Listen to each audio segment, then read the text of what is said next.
sleeplessness, irritability, weight gain. It was an accident. Interest in the Ithacan is kind of why I came to Ithaca College. I came through here on a tour, and the Ithacan office was like the only part of the tour that I really liked. Everything else was like, no, I'm not coming to Ithaca College. My friend wanted to come to recruitment night for the Ithacan. I did not. I wanted nothing to do with newspapers. I had done that in high school and I was over it and I thought I wouldn't enjoy it. So she convinced me to go with her to recruitment night because we're freshmen and we don't know anyone. And all of a sudden, Rachel Roscoe starts talking about design and Michael Serino gets up there dressed in all black and starts rambling about how you can do as little or as much as you want and this is the greatest experience you'll ever have in your life.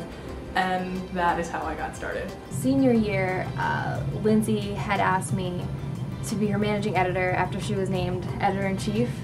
And at first I turned her down. I got a text message from her a few days after she was named EIC, and she said, I think I know the answer to this already, but I'm going to ask you anyway.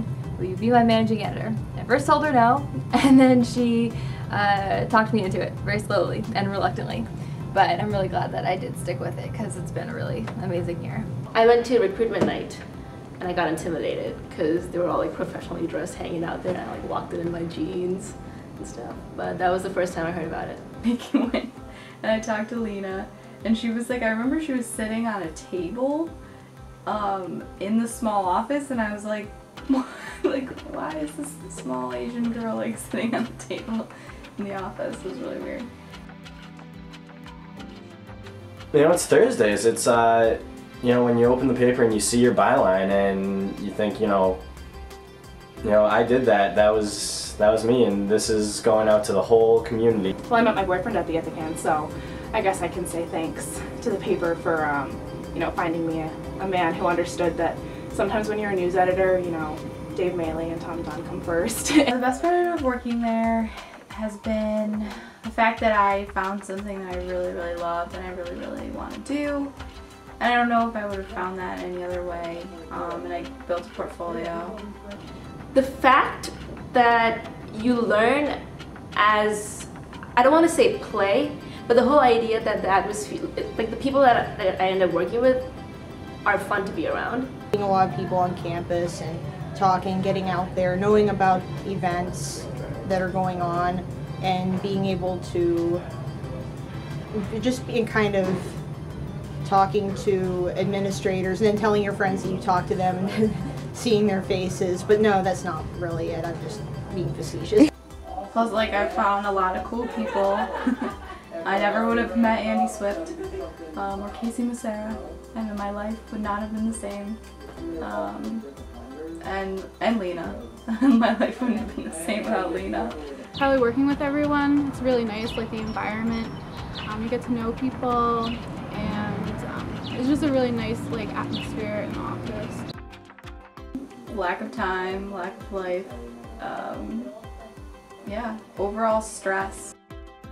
For me, I don't really have a worst part. I think the worst part's for the editors, honestly, because I get to leave after like 2 hours copy editing and everyone else seems to be going crazy on Tuesday and Wednesdays, but for me, I just get to go home. Being on call. So that's probably like my biggest thing because I go to bed pretty early. Lack of windows in the office, it has to be up there. I mean, it's just really disconcerting to walk out of the office at 2 a.m. and be like stunned by the fact that it's dark out.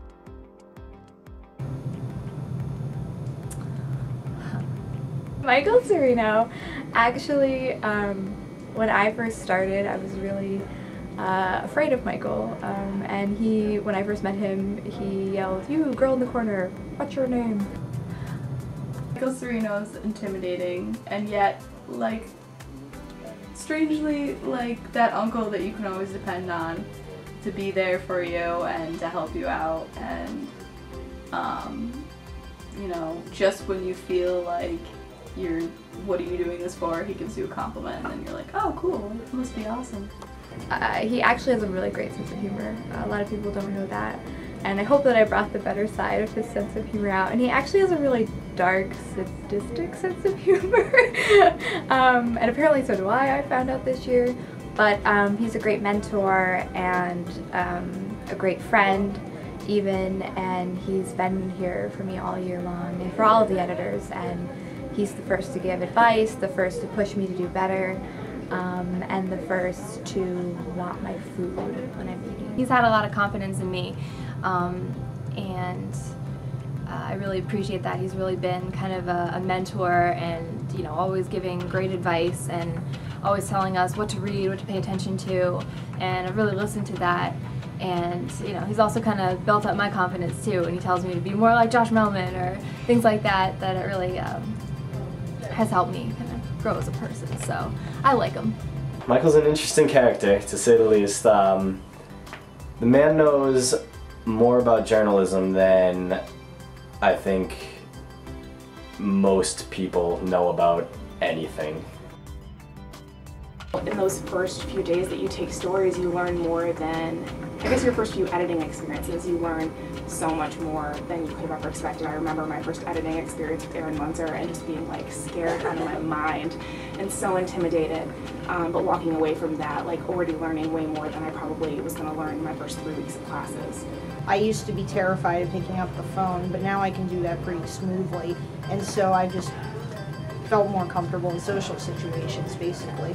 I've learned how to tell stories in ways that I think interests people more than just what I had initially thought journalism was. I've kind of gotten a better appreciation for what journalism can be, not just what I thought it was when I came here. I think I've learned how hard it is to put out a paper from watching people, but I've also learned personally a lot about copy editing and AP style, and just I feel like I've got a lot of it in my head now memorized. It's been really wild to be editor-in-chief. It's so much more than anybody could imagine that it would be. It's a lot of fun, it's a lot of work, but it's been the best experience that I've ever had at Ithaca College, and I've met the best people that I've ever met, and I've learned a lot about myself as a journalist and as a friend and as a person, so it's been amazing. Not how hot this office is. I hate that. We always joke that we have an Ithacan family, but it's kind of true, and I think that's what I'll miss the most, knowing that I can just go into the office and everyone will be happy to see me. I'll especially miss the way that Michael walks in a room and points at me and says, "You!" and then I'm supposed to follow him somewhere and do something for him. Actually, strangely enough, I'm gonna miss delivering the Ithacan on Thursday mornings and, you know, trolling around campus in that living room-sized van, and probably scaring all the work with my horrendous driving skills. I don't know why Michael hired me. I'm a terrible driver. I'm gonna miss like the 1 a.m. talks about life at my desk, and I'm gonna miss Michael's jokes and coming in here all the time with his life updates, but I'm sure I'll get those via email.